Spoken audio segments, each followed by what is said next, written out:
नमस्कार दोस्तों, मैं धीरज एक बार फिर स्वागत करता हूं आप सभी का अपने चैनल स्पायरमेट में। आज की इस वीडियो में हम लोग ईएसआईसी के एक ऐसे बेनिफिट के बारे में बात करने वाले हैं जिसका नाम है अटल बीमित व्यक्ति कल्याण योजना।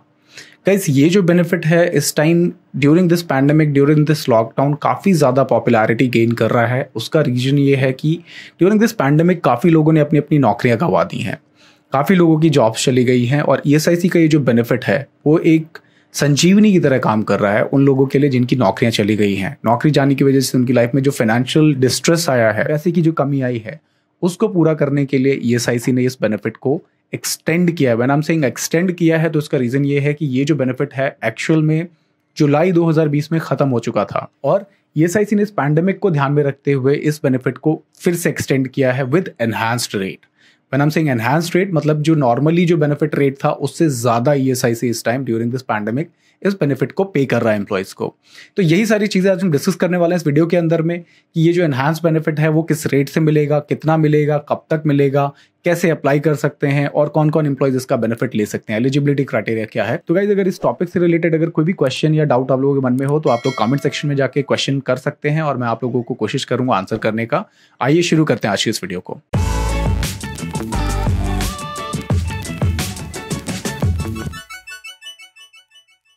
तो गाइस, इस टाइम मेरे हाथ में ईएसआईसी का एक प्रेस रिलीज है जो कि 28/2020 डेटेड है, यानी कि 20 अगस्त 2020 का इस प्रेस रिलीज का डेट है। और इस प्रेस रिलीज में ही ईएसआईसी ने क्या क्या मेजर्स लिए हैं ड्यूरिंग दिस पैंडेमिक वो सारी चीज़ें बताई हैं और उसका ही एक बहुत बड़ा पार्ट है ये अटल बीमित व्यक्ति कल्याण योजना, जिसमें कि सबसे पहले जो ईएसआईसी का फर्स्ट पॉइंटर है उसमें ईएसआईसी बताता है relaxation in eligibility criteria and enhancement in the payment of relief under the Atal Bimit Vyakti Kalyan Yojana.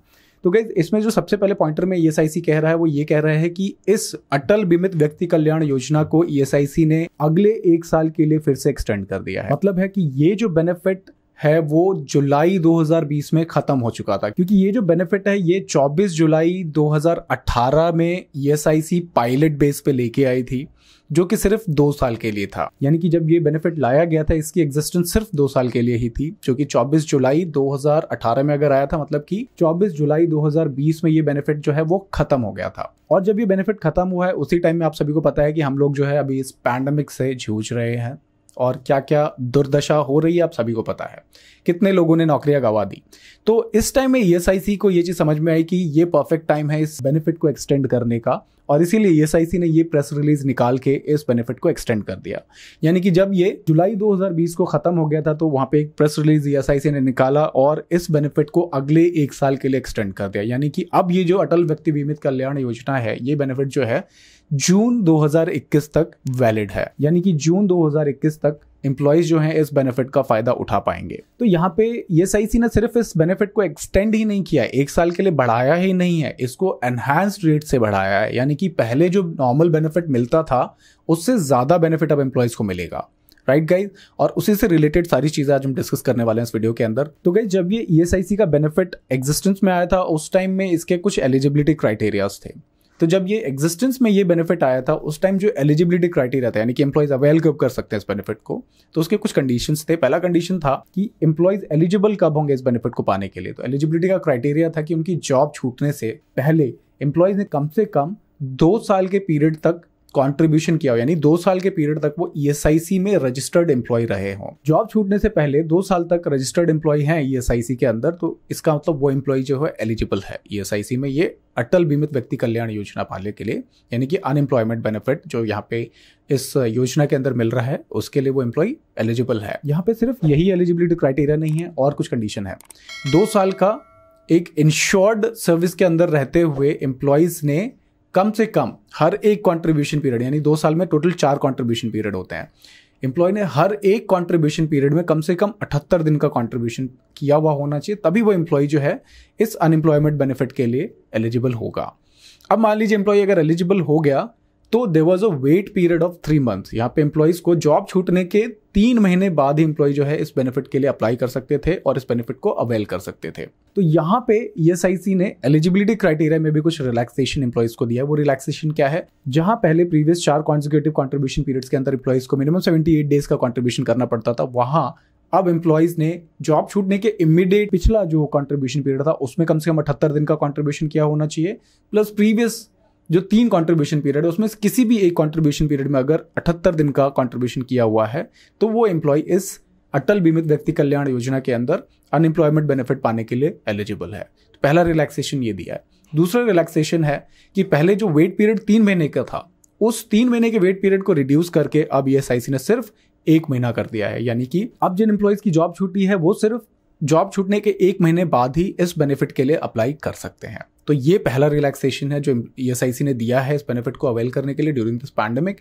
उन्होंने एक तो जो एलिजिबिलिटी क्राइटेरिया था उसको भी शॉर्टन कर दिया है और वेट पीरियड को भी रिड्यूस करके सिर्फ 1 महीना कर दिया।